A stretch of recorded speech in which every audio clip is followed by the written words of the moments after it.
சங்கீதங்களின் புஸ்தகம் 33ஆம் அதிகாரம். நீதிமான்களே, கர்த்தருக்குள் களிகூருங்கள்.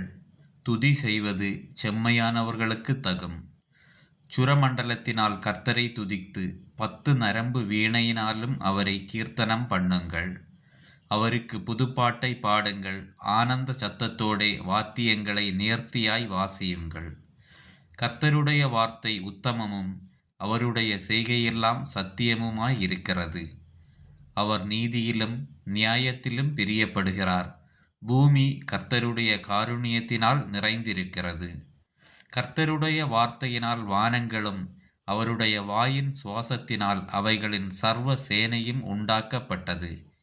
அவர் சமுத்திர ஜலங்களை குவியலாகச் சேர்த்து ஆழமான ஜலங்களை பொக்கிஷ வைப்பாக வைக்கிறார்.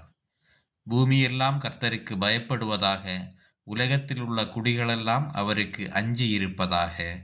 அவர் சொல்ல ஆகும், அவர் கட்டளையிட நிற்கும். கர்த்தர் ஜாதிகளின் ஆலோசனையை விருதாவாக்கி ஜனங்களுடைய நினைவுகளை அவமாக்குகிறார். கர்த்தருடைய ஆலோசனை நித்திய காலமாகவும் அவருடைய இருதயத்தின் நினைவுகள் தலைமுறை தலைமுறையாகவும் நிற்கும். கர்த்தரை தங்களுக்கு தெய்வமாக கொண்ட ஜாதியும் அவர் தமக்கு சுதந்திரமாக தெரிந்து கொண்ட ஜனமும் பாக்கியமுள்ளது. கர்த்தர் வானத்திலிருந்து நோக்கி பார்த்து எல்லா மனுபுத்திரரையும் காண்கிறார். தாம் வாசமாயிருக்கிற ஸ்தானத்திலிருந்து பூமியின் குடிகள் எல்லார் மேலும் கண்ணோக்கமாயிருக்கிறார். அவர்களுடைய இருதயங்களை எல்லாம் அவர் உருவாக்கி அவர்கள் செய்கைகளையெல்லாம் கவனித்திருக்கிறார்.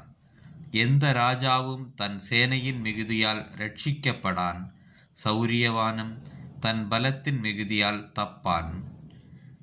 ரட்சிக்கிறதற்கு குதிரை விருதா, அது தன் மிகுந்த வீரியத்தால் தப்புவியாது. தமக்கு பயந்து தமது கிருபைக்கு காத்திருக்கிறவர்களின் ஆத்துமாக்களை மரணத்திற்கு விலக்கி விடுவிக்கவும், பஞ்சத்தில் அவர்களை உயிரோடே காக்கவும் கர்த்தருடைய கண்கள் அவர்கள் மேல் நோக்கமாயிருக்கிறது. நம்முடைய ஆத்துமா கர்த்தருக்கு காத்திருக்கிறது. அவரே நமக்கு துணையும் நமக்கு கேடகமுமானவர். அவருடைய பரிசுத்த நாமத்தை நாம் நம்பியிருக்கிறபடியால் நம்முடைய இருதயம் அவருக்குள் களிகூரும். கர்த்தாவே, நாங்கள் உம்மை நம்பியிருக்கிறபடியே உமது கிருபை எங்கள் மேல் இருப்பதாக. ஆமேன்.